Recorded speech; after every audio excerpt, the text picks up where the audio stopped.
যুক্তরাষ্ট্রের ডালাস এখন আর্জেন্টিন ফ্যানদের দখলে। এই ডালাসে অনুষ্ঠিত হবে অস্ট্রিয়ার বিপক্ষে আর্জেন্টিনার ম্যাচ। আমরা পেয়েছি আর্জেন্টিনার একজন সমর্থককে। Are you from Argentina? Yes, that's right. I'm from Buenos Aires.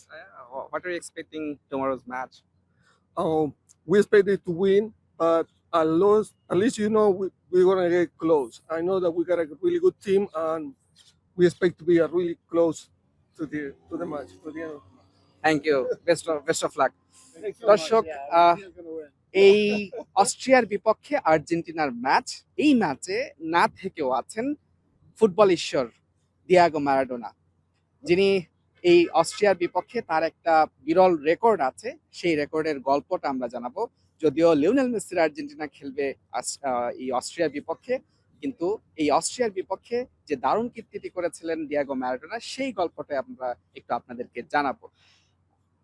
১৯৮০ সালে দিয়াগো ম্যারাডোনা, আর্জেন্টিনা তখন বিশ্ব চ্যাম্পিয়ন, তারা কিন্তু অস্ট্রিয়ায় একটা প্রীতি ম্যাচ খেলতে যায় এবং সেই ম্যাচে আর্জেন্টিনা ৫-১ ব্যবধানে জয়লাভ করে। এবং এই ম্যাচে ম্যারাডোনা তার ক্যারিয়ারের প্রথম এবং একমাত্র হ্যাটট্রিকটি করেছিলেন। এরপর তার পুরো ক্যারিয়ারে আরো ৫ বার জোড়া গোল করলেও সেটিকে হ্যাটট্রিকে রূপান্তর করতে পারেননি, যে কারণে অস্ট্রিয়ার বিপক্ষে করা সেই হ্যাটট্রিকটি ম্যারাডোনার ক্যারিয়ারের একমাত্র হ্যাটট্রিক। এরপর ১৯৯০ সালে, তখনও আর্জেন্টিনা বিশ্ব চ্যাম্পিয়ন, ৮৬ বিশ্বকাপ তারা জিতে ৯০ সালে অস্ট্রিয়ার বিপক্ষে আরো একটা ম্যাচ খেলে। সেই ম্যাচটা অস্ট্রিয়া কিন্তু ১-১ গোলে রুখে দিয়েছিল ম্যারাডোনার আর্জেন্টিনাকে। সব মিলিয়ে দুটি অফিসিয়াল ম্যাচ যদি বলা হয় অস্ট্রিয়ার বিপক্ষে আর্জেন্টিনা খেলেছে, সেই দুটি ম্যাচে ছিলেন ডিয়াগো ম্যারাডোনা, যার প্রথমটিতে তিনি হ্যাটট্রিকের মাধ্যমে তিনি কিন্তু আলাদা করে রেখেছিলেন। এবং আপনি যদি ম্যারাডোনার প্রোফাইল ঘাঁটতে যান এবং যখন দেখবেন যে একমাত্র হ্যাটট্রিকটি, তখন কিন্তু অস্ট্রিয়ার নামটা চলে আসবে।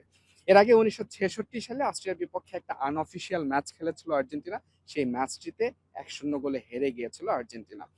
এবার লিওনেল মেসির আর্জেন্টিনা খেলবে অস্ট্রিয়ার বিপক্ষে যে গ্রুপের হাই ভোল্টেজ ম্যাচে। এই ম্যাচে মাধ্যমে নির্ধারিত হবে এই গ্রুপ থেকে কে গ্রুপ চ্যাম্পিয়ন হবে, কে গ্রুপ রানার্স আপ হবে।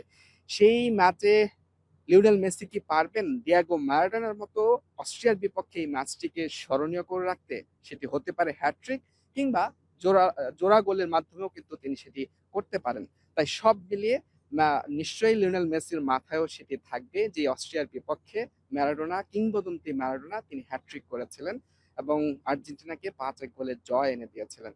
লিওনেল মেসি অস্ট্রিয়ার বিপক্ষে ম্যাচটা কিভাবে রঙিন করেন বা কিভাবে রাঙান, সেটা এখন দেখার অপেক্ষা। এবং দিন শেষে আর্জেন্টিনা এবং অস্ট্রিয়া ম্যাচ যখন আলোচনায়, তখন আলোচনার শীর্ষে থাকবে ডিয়াগো ম্যারাডোনার নামটি, যার ক্যারিয়ারের একমাত্র হ্যাটট্রিকটি এসেছিল ইউরোপের এই দেশটির বিপক্ষে।